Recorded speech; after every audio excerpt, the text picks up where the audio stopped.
Ha, 7 yıl Qurtardayıoğlu bizim təndirdə hündüşka fırlamamız, hələ də sifarişlərimiz devam edir. Buyurun bax.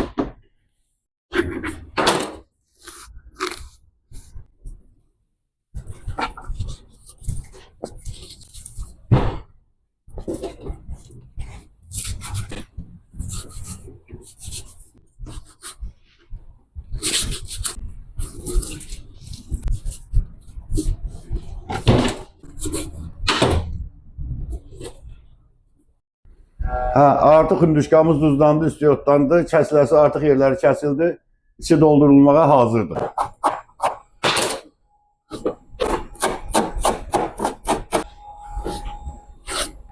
Bu da bizim Qəbələ fırlamasının içiliği. Tərkibi nədir bunun? Tərkibi heyvadır, şabalıqdır, süyüddür, qırmızı soğandır, bir də ədviyyatları.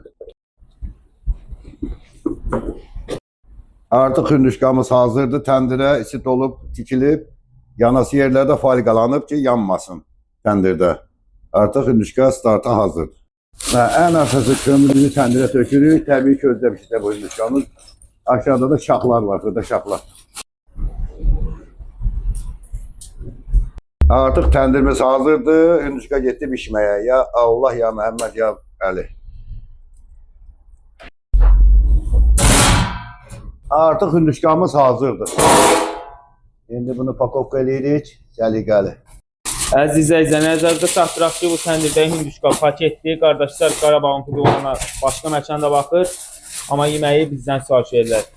Yəni, çatdırılma taksi vasitəsindən mövcuddur. Kim nə istəyirsə, buyurub sifarişlərini verə bilərlər. Sonra quşları, hündüşka, ördək, hər bir şey mövcuddur. Təndirdə, daşda fərqi yoxdur.